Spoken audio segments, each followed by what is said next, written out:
Friends, എൻ്റെ കയ്യിലുള്ളത് Vivo T1 4G 44 what എന്ന് പറയുന്ന സ്മാർട്ട് ഫോണാണ്. ഇപ്പോൾ ഞാൻ ഈ ഒരു ഫോൺ കുറച്ചേരായിട്ട് ഉപയോഗിച്ചുകൊണ്ടിരിക്കുകയാണ്. ഈ ഫോണും അതുപോലെ Iqoo Z6 44 വാട്ട്, ആ രണ്ട് ഫോണും സെയിം ആണ് കേട്ടോ. എക്സാക്ട്ലി സെയിം ഫോണാണ് രണ്ടെന്ന് പറയുന്നത്. ഇപ്പോൾ ഞാൻ ഈ ഒരു ഫോൺ കുറച്ചധികം നേരമായിട്ട് ഉപയോഗിച്ചുകൊണ്ടിരിക്കുകയാണ്. ഇപ്പോൾ എൻ്റെ ഒരു അഭിപ്രായത്തിൽ ഈ ഒരു ഫോൺ എന്ന് പറയുന്നത് അണ്ടർ 15K അല്ലെങ്കിൽ 15,000 രൂപ പ്രൈസ് റേഞ്ചിനകത്ത് കിട്ടുന്നതിൽ ബെസ്റ്റ് ഡിസ്പ്ലേ, നല്ല ക്യാമറ, നല്ല in display finger print scanner, നല്ല ക്വാളിറ്റിയും നല്ല ബിൽഡ് ക്വാളിറ്റിയും നല്ല ഡിസൈനും എല്ലാം കൊണ്ടും നല്ല സർവീസ് സപ്പോർട്ടും എല്ലാം കൊണ്ടും നല്ലൊരു ഫോണായിട്ട് നമുക്ക് കൺസിഡർ ചെയ്യാൻ പറ്റിയൊരു മോഡലാണ് ഇതെന്ന് എനിക്ക് ഫീൽ ചെയ്തിട്ടുണ്ട്. അപ്പോൾ നമുക്ക് എന്തായാലും ഇന്നത്തെ വീഡിയോ എന്ന് പറയുന്നത് ഈ ഒരു ഫോൺ വിവോ T1 44 എന്ന് പറയുന്ന ഫോണിൻ്റെ ഒരു ഡീറ്റെയിൽ ആയിട്ടുള്ള ഒരു അൺബോക്സിങ് ആൻഡ് റിവ്യൂ വീഡിയോ ആണ്. അപ്പോൾ നമുക്ക് ഞാൻ അധികം പറഞ്ഞു നീടാതെ ഡയറക്റ്റായിട്ട് അൺബോക്സിലേക്ക് കിടക്കാം. നിങ്ങൾക്ക് എൻ്റെ വീഡിയോ കണ്ടിട്ട് എന്തെങ്കിലും തരത്തിൽ ഉപകാരപ്പെട്ട് കഴിഞ്ഞാൽ ഒന്ന് ലൈക്ക് ചെയ്യുക, പറ്റുമെന്നുണ്ടെങ്കിൽ ഒന്ന് സബ്സ്ക്രൈബ് ചെയ്യാം, സപ്പോർട്ട് ചെയ്യാം. അപ്പോൾ നമുക്ക് ഡയറക്റ്റായിട്ട് അൺബോക്സിലേക്ക് കിടക്കാം. അപ്പോൾ ഇതാണ് വിവോ T1 4G 44 വാട്ട് എന്ന് പറയുന്ന സ്മാർട്ട് ഫോണിൻ്റെ ബോക്സ് എന്ന് പറയുന്നത്. തൊട്ട് മുൻപത്തെ വിവോ T1 5G ഫോണിനകത്ത് കണ്ട സെയിം ഒരു ബോക്സിൻ്റെ ഇവിടെ വരുന്നുണ്ട് കേട്ടോ. ബോക്സിലൊന്നും വേറെ മാറ്റം തോന്നിട്ടില്ല. ഇവിടെ വിവോ എന്ന് വലുതായി കൊടുത്തിട്ടുണ്ട്. സൈഡിൽ വിവോയുടെ ലോഗോ കൊടുത്തിട്ടുണ്ട്. ബാക്ക് സൈഡിൽ കുറച്ച് ഡീറ്റെയിൽസ്, അതായത് ഈ ഒരു ഫോണിൻ്റെ 44 വാട്ടാണ്. അതുപോലെ തന്നെ സ്നാപ്ഡ്രാഗൺ 680 ആണ് ഇതിൻ്റെ പ്രോസസ്സർ. 6.44 ഇഞ്ചിൻ്റെ ഒരു AMOLED ഡിസ്പ്ലേ വരുന്നുണ്ട്. അത്തരം കാര്യങ്ങൾ കൊടുക്കുന്നുണ്ട്. പിന്നെ ഇതിൻ്റെ ബാക്കിൽ കുറേ സ്റ്റിക്കർ കൊടുത്തിട്ടുണ്ട്. എനിക്ക് മൊത്തത്തിൽ ഈ ബോക്സ് കാണുമ്പോൾ ഗൾഫിൽ നിന്നൊക്കെ വിവോയുടെ ഫോൺ വരുന്നത് കാണാറുണ്ട്. അതിനകത്ത് കാണുന്ന രീതിയിലുള്ള ഒരു ബോക്സ് ആയിട്ട് എനിക്ക് ഫീൽ ചെയ്യുന്നത് ആ ഒരു ഫോണിൻ്റെ സൈസും ഫോൺ ലെറ്ററൊക്കെ വെച്ച് നോക്കുമ്പോൾ പറയുന്നതാണ് കേട്ടോ. അപ്പോൾ നമ്മൾ ഒരുപാട് വിവോയുടെ ഫോൺ അൺബോക്സിങ് റിവ്യൂ ചെയ്തിട്ടുണ്ട്. അപ്പോൾ അതിനൊന്നും കാണാത്ത ഒരു തരത്തിലുള്ള ഒരു എന്തൊക്കെയോ ഒരു പ്രത്യേകതയുള്ള ഒരു ബോക്സ് ആയിട്ട് എനിക്ക് ഫീൽ ചെയ്യുന്നുണ്ട്. അപ്പോൾ നമുക്ക് മാറ്റി ചെയ്യാം. അപ്പോൾ നമുക്ക് ഇതിൻ്റെ മെയിൻ ബോക്സ് ഇത്തരത്തിൽ ഓപ്പൺ ആക്കി കഴിഞ്ഞാൽ ഇവിടെ പേപ്പർ ബോക്സ് കിട്ടും. പിന്നെ അതിനകത്തൊന്നും ഉണ്ടാവില്ല. ബാക്ക് പൗച്ച് ഉണ്ട് കേട്ടോ. വലിയ നല്ല കാര്യം. ഞാൻ വിചാരിച്ചത് ബാക്ക് പോച്ച് ഒഴിവാക്കുമെന്ന് വിചാരിച്ചു, പക്ഷേ നല്ല കാര്യം. ബാക്ക് പോച്ച് ഉണ്ട്. പിന്നെ വാറണ്ടി പേപ്പേഴ്സും യൂസർ മാനുവലൊക്കെ വരുന്നുണ്ട്. അത് മാറ്റി വയ്ക്കാം. അപ്പോൾ ഇതാണ് നമ്മുടെ സ്മാർട്ട് ഫോൺ എന്ന് പറയുന്നത്. നിങ്ങൾ നേരത്തെ കണ്ട പോലെ തന്നെ ഈ ബ്ലൂ കളറാണ് നമ്മൾ എടുത്തിട്ടുള്ളത്. ഈ കളർ അധികം ആരും അങ്ങനെ റിവ്യൂ ചെയ്ത് കണ്ടില്ല. അപ്പോൾ അതുകൊണ്ടാണ് ഞാൻ ഈ കളർ എടുക്കാൻ തീരുമാനിച്ചത്. അപ്പോൾ ഇവരുടെ ഒരു IM നമ്പറിൻ്റെ സ്റ്റിക്കറൊക്കെ ഉണ്ട്, അത് നോക്കണ്ട. ഇതിനകത്ത് നമുക്കൊരു 44 വാട്ടിൻ്റെ ഒരു ഫാസ്റ്റ് ചാർജിങ് അഡാപ്റ്റർ കിട്ടുന്നുണ്ട്. Type C ചാർജിങ് കേബിൾ കിട്ടുന്നുണ്ട്. ഹെഡ്ഫോണൊന്നും വരുന്നില്ല. അത് കുഴപ്പമില്ല. എന്തായാലും ബാക്ക് പോച്ച് തരുന്നുണ്ടല്ലോ, അതാണ് നല്ല കാര്യം. അപ്പോൾ ഇതാണ് നമ്മുടെ T1 എന്ന് പറയുന്നത്. നമുക്കിത് ഓപ്പൺ ചെയ്യാം. ഓക്കെ, ഇതാണ് വിവോ T1 4G 44 വാട്ട് എന്ന് പറയുന്നത്. ഡിസൈൻ വൈസ് ഒരു രക്ഷയില്ല. നല്ല ഗംഭീര ലുക്കാണ്. കയ്യിൽ പിടിക്കുമ്പോൾ തന്നെ നല്ലൊരു ക്വാളിറ്റി ഉള്ള ഫോണാണ് നമുക്ക് ഫീൽ ചെയ്യുന്നുണ്ട്. ഈ ബാക്ക് സൈഡൊക്കെ നല്ല സ്ട്രോങ് ആണ്. ബാക്ക് സൈഡ് ഇപ്പോൾ പ്ലാസ്റ്റിക് ആണ്, പക്ഷേ മാറ്റ് ഫിനിഷാണ് വരുന്നത്. ഇപ്പോൾ എത്ര ഉപയോഗിച്ചാലും നമ്മുടെ ഫിംഗർ പ്രിൻറ്റുകളോ അഴുക്കുകളോ ഒന്നും ഇതിൻ്റെ ബാക്ക് സൈഡിൽ പറ്റി പിടിച്ചിരിക്കില്ല. പിന്നെ ഇങ്ങനെ പിടിക്കുമ്പോൾ ഒരു കളറ്, ഇങ്ങനെ പിടിക്കുമ്പോൾ മറ്റൊരു കളറ്, ഇങ്ങനെ പിടിക്കുമ്പോൾ വേറൊരു ഡിസൈനൊക്കെ കൂടെ ഫീൽ ചെയ്യുന്നുണ്ട്. അത് നിങ്ങൾക്ക് ഇപ്പോൾ ക്യാമറയ്ക്കകത്ത് എന്തോരം കാണുന്നത് എനിക്കറിയില്ല. എന്തായാലും നല്ലൊരു ഡിസൈൻ വൈസ് നല്ലൊരു ഫ്രഷ്നെസ് ഉണ്ട്. പിന്നെ എടുത്ത് പറയേണ്ട കാര്യം എന്ന് പറയുന്നത് ഇതിൻ്റെ ക്യാമറ മൊഡ്യൂളാണ്. ഇവിടെ കണ്ടോ, വലിയൊരു ക്യാമറ. ഇത് മെയിൻ റിയർ ക്യാമറ ആണ് 50 MP. പിന്നെ ഇവിടെ 2 ക്യാമറകൾ, ഈ ഒരു റൗണ്ടിനകത്ത് 2 ക്യാമറ വരുന്നുണ്ട്. ഈ ഒരു ക്യാമറയുടെ സൈസ് എന്ന് പറയുന്നത് ഭയങ്കര അതിഭീകരമായ സൈസാണ് വരുന്നത്. ഞാൻ ഇതുവരെ ഒരു ഫോണിനകത്തും ഇത്ര വലിയൊരു ക്യാമറ മൊഡ്യൂൾ ഞാൻ കണ്ടിട്ടില്ല. ഇപ്പോൾ ജസ്റ്റ് ഒരു രൂപയുടെ കോയിൻ വെച്ച് നോക്കുകയാണെന്നുണ്ടെങ്കിൽ കണ്ടോ, അത്രയും സൈസ് ഉണ്ട് ഇതിൻ്റെ ഒരു ബാക്ക് ക്യാമറ എന്ന് പറയുന്നത്. കണ്ടോ, ഞാൻ ഇതുവരെ ഒരു ഫോണിനകത്തും ഇത്രയൊരു ക്യാമറ സൈസുള്ള ഒരു ഫോൺ കണ്ടിട്ടില്ല. അത്രയും വലിയൊരു ഉണ്ട ക്യാമറ കൊടുത്തിട്ടുള്ളത്. അപ്പോൾ ക്യാമറ ആ ഭാഗമൊക്കെ നല്ല ഭംഗിയുണ്ട്. ഇത് കുറച്ച് ഇങ്ങനെ ഫ്രണ്ടിലേക്ക് പോകുന്നത് നിൽക്കുന്നുണ്ട്, എന്നാലും രസമുണ്ട് കാണാൻ, നല്ല ഭംഗിയുണ്ട്. സൈഡൊക്കെ നല്ല ഇങ്ങനെ ഒഴുകി വരുന്ന പോലെ ഇങ്ങനെ സൈഡ് കൊടുത്തിട്ടുള്ളത്. അപ്പോൾ അതുകൊണ്ട് കയ്യിൽ പിടിക്കുമ്പോൾ തന്നെ നല്ലൊരു ഫീലിംഗ് ഉണ്ട് കയ്യിൽ പിടിക്കുമ്പോൾ. ഇനി ഡയമെൻഷൻ നോക്കുമ്പോൾ സൈഡിൽ നല്ല അത്യാവശ്യം തിക്നെസ് ഉള്ള ഫോൺ തന്നെയാണ് ഇത് പറയുന്നത്. വോളിയം അപ്പ് ആൻഡ് ഡൗൺ കീകൾ വരുന്നുണ്ട്, പവർ ബട്ടൺ വരുന്നുണ്ട്. നമുക്കറിയാം ഇതിൻ്റെ ഫിംഗർ പ്രിൻറ്റ് സ്ക്രീനിൽ വരുന്നത്. നമുക്കതിലേക്ക് വരാം. താഴെ നോക്കുമ്പോൾ Type C ചാർജിങ് പോർട്ട് വരുന്നുണ്ട്. അതുപോലെ മൈക്രോഫോണിൻ്റെ ഹോൾ വരുന്നുണ്ട്. 3.5mm ഓഡിയോ ജാക്ക് വരുന്നുണ്ട്. സ്പീക്കറിൻ്റെ ഗ്രില്ല് വരുന്നുണ്ട്. അത് മോണോ സ്പീക്കറാണ് വരുന്നത്. മുകളിലായിട്ട് സിം കാർഡ് ഹോൾഡർ വരുന്നുണ്ട്.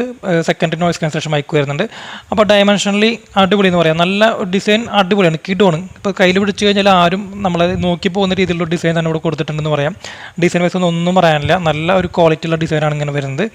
ഇനി നമുക്ക് ഈ ഒരു ഫോൺ ഓണാക്കി നോക്കാം. അപ്പോൾ ഇതാണ് ഈ ഒരു ഫോൺ ഓൺ ആകുമ്പോൾ കാണുന്നത് ഇതിൻ്റെ ഹോം സ്ക്രീൻ എന്ന് പറയുന്നത്. ഡിസ്പ്ലേ ഭാഗത്തൊന്നും ഒന്നും പറയാനില്ല. ഹൈ ക്വാളിറ്റി ഡിസ്പ്ലേ എന്ന് പറയാം. നല്ല ബ്രൈറ്റ്നസ് ഉണ്ട്. എന്താ പറയുക, ഡിസ്പ്ലേ AMOLED ആണ്. അതുകൊണ്ട് തന്നെ അതിൻ്റേതായ ക്വാളിറ്റിയും എല്ലാം നമുക്ക് കിട്ടുന്നുണ്ട്. നല്ല ക്വാളിറ്റി, ഹൈ ക്വാളിറ്റി ഡിസ്പ്ലേ എന്ന് പറയാം. റിഫ്രഷ് റേറ്റ് 60 Hz വരുന്നുള്ളൂ, 90 Hz ഒന്നുമില്ല. പിന്നെ ഇത് 4G ഫോണാണ്. പിന്നെ അണ്ടർ 15K നല്ലൊരു, അത് ഗെയിമിങ്ങിന് വേണ്ടിയിട്ടല്ല പറയുന്നത്, നോർമൽ യൂസിങ്ങിന് നമുക്ക് മൾട്ടിമീഡിയ കാര്യങ്ങൾക്കും എഡിറ്റിങ്ങിനൊക്കെ ആയാലും പക്കയായിരിക്കും. അടിപൊളിയായിട്ട് നമുക്ക് എല്ലാ തരം നല്ല കളർഫുള്ളായിട്ട് നമുക്ക് എല്ലാം ഉപയോഗിക്കാനായിട്ട് പറ്റും. നല്ല ക്വാളിറ്റി, നമ്മൾ നല്ല ടച്ച് റെസ്പോൺസും ഒക്കെ വരുന്നുണ്ട്. പിന്നെ ഇതിനകത്ത് ആപ്ലിക്കേഷൻ നോക്കുകയാണെന്നുണ്ടെങ്കിൽ ഇതിനകത്ത് അനാവശ്യമായിട്ടുള്ള ഇഷ്ടം പോലെ ആപ്പുകളുണ്ട്. എണ്ണി നോക്കുകയാണെന്നുണ്ടെങ്കിൽ 1 2 3 4 5 6 7 8 ഒരു 10 ആപ്ലിക്കേഷൻസ് ഇതിനകത്ത് പ്രീ ഇൻസ്റ്റാൾ ആയിട്ട് വരുന്നുണ്ട്. അപ്പോൾ നമുക്ക് ആവശ്യമുണ്ടെങ്കിൽ ഉപയോഗിക്കാം, ഇല്ലാന്നുണ്ടെങ്കിൽ നമുക്ക് ഇനി ഞെക്കി പിടിച്ചിട്ട് അൺഇൻസ്റ്റാൾ ചെയ്ത് കളയാനായിട്ട് പറ്റും. അപ്പോൾ അതിനുള്ള പ്രശ്നങ്ങളൊന്നും വരില്ല. എന്നാലും കുറച്ച് ആപ്പിനകത്ത് എക്സ്ട്രാ വരുന്നുണ്ട്, നമുക്ക് ആവശ്യമുണ്ടെങ്കിൽ ഉപയോഗിക്കാം, ഇല്ലെങ്കിൽ നമുക്ക് കളയാം. അപ്പോൾ എന്തെങ്കിലും ഡിസ്പ്ലേ വൈസ് നല്ലതാണെന്ന് പറയാം. താഴെ നോക്കുമ്പോൾ ഒരു കുറച്ച് വലിയൊരു ചിഹ്നം വരുന്നുണ്ട്, ബസൽ വരുന്നുണ്ട്. സൈഡിലൊക്കെ വളരെ നേരം ഉണ്ടാവും, തീരെ ബസലില്ലാണ്ടോ, അവിടേക്കൊന്നും ബസലേ ഇല്ലാത്ത രീതിയിൽ ഒരു ഫുൾ സ്ക്രീൻ ഡിസ്പ്ലേ വരുന്നുണ്ട്. മുകളിൽ ഒരു നോച്ചാണ് വരുന്നത്. ഈ നോച്ചിനെ കുറിച്ചാണ് മറ്റൊരു പലർക്കും തർക്കമുള്ളത്. എനിക്ക് വലിയ കുഴപ്പമില്ല, എനിക്ക് നോച്ച് ഡിസ്പ്ലേ ഉള്ള ഫോണൊന്നും എനിക്ക് വലിയ പ്രശ്നമില്ല. ചിലപ്പോൾ ഞാൻ ഉപയോഗിക്കുന്നത് നോച്ചുള്ള ഫോൺ ആയതുകൊണ്ടായിരിക്കാം. എന്തായാലും ഈ ഒരു നോച്ച് ഡിസ്പ്ലേ കുറച്ച് വലുതാണ് കേട്ടോ. നമ്മൾ സാധാരണ വിവോയുടെ നോച്ച് എന്ന് പറഞ്ഞാൽ കുറച്ചിങ്ങനെ ഒരു ഒഴുകി പോകുന്ന രീതിയിൽ കണ്ടിട്ടുള്ളത്. ഇത് സാംസങ്ങിൻ്റെ ഒക്കെ M31 M31 കണ്ടിട്ടില്ലേ, അതേ സെയിം ഒരു ഡിസ്പ്ലേ തന്നെ ഇവിടെയും കൊടുത്തിട്ടുള്ളത് കേട്ടോ. അപ്പോൾ ഇതിൻ്റെ ഡിസ്പ്ലേയുടെ ഭാഗത്ത് ഒന്നും പറയില്ല, നല്ല ക്വാളിറ്റി ഉള്ള ഡിസ്പ്ലേ തന്നെ നമുക്ക് കിട്ടുന്നുണ്ട്. നല്ലൊരു വിസിബിലിറ്റിയും എല്ലാം കൊണ്ടും അടിപൊളിയാണെന്ന് പറയാം. ഇനി നമുക്ക് സെറ്റിങ്സിനകത്ത് കയറിയിട്ട് നമുക്ക് ബാക്കി കാര്യങ്ങൾ നോക്കാം. സെറ്റിങ്സിനകത്ത് കയറി അബൌട്ട് ഫോണിൽ പോയി കഴിഞ്ഞാൽ ഇവിടെ Vivo T1 എന്ന് പറഞ്ഞിട്ടുണ്ട്. Vivo T1 4G 44 വാട്ടൊന്നും കൊടുത്തിട്ടില്ല. Vivo T1 ജസ്റ്റ് ആ ഫോണിൻ്റെ പേര് മാത്രമേ ഉള്ളൂ. ഈ ഒരു ഫോണിൻ്റെ പ്രോസസ്സർ Snapdragon 680 ആണെന്ന് ഇവിടെ കൊടുത്തിട്ടുണ്ട്. പിന്നെ RAM എക്സ്പാൻഷൻ്റെ കാര്യം, നമ്മളിപ്പോൾ എടുത്തുള്ളതിൻ്റെ 4GB RAM 64GB വേരിയൻ്റ് ആണ്. ഇതാണ് ശരിക്കും ഏറ്റവും വാല്യൂ ഫോർ മണി ആയിട്ടുള്ള ഫോൺ എന്ന് പറയുന്നുണ്ടോ. കാരണം ഓഫർ പ്രൈസ് ഒക്കെ കഴിച്ച് നമുക്ക് 12,990 രൂപ കിട്ടും. 13,000 രൂപയ്ക്ക് കിട്ടുന്നതിൽ ബെസ്റ്റ് ഫോണാണെന്ന് പറയാം. 15,000 പ്രൈസ് റേഞ്ച് ഇല്ല, 4128 നമുക്ക് 13,000 രൂപ കിട്ടും. അപ്പോൾ നല്ലൊരു ഡീലാണത്. പിന്നെ 4GB റാമിന് കൂടെ നമുക്ക് 1GB റാം എക്സ്പാൻഡ് ചെയ്യാൻ പറ്റുന്ന ഒരു കാര്യം കൊടുക്കുന്നുണ്ട്. പിന്നെ ആൻഡ്രോയിഡ് വേർഷൻ 12 ആണ് വരുന്നത്. ഏറ്റവും അടിപൊളിയായിട്ടുള്ള കാര്യം, ഫുള്ളി അപ്ഡേറ്റഡ് ആയിട്ടുള്ള ഫോണാണ്. ഫണ്ട ചോയ്സും 11 വരുന്നത്, 12 വരുന്നത്. അത് ഏറ്റവും ടോട്ടലി ഫുള്ളി അപ്ഡേറ്റഡ് ആയിട്ടുള്ള ഒരു മോഡലായിട്ട് നമുക്കിതിനെ കൺസിഡർ ചെയ്യാം.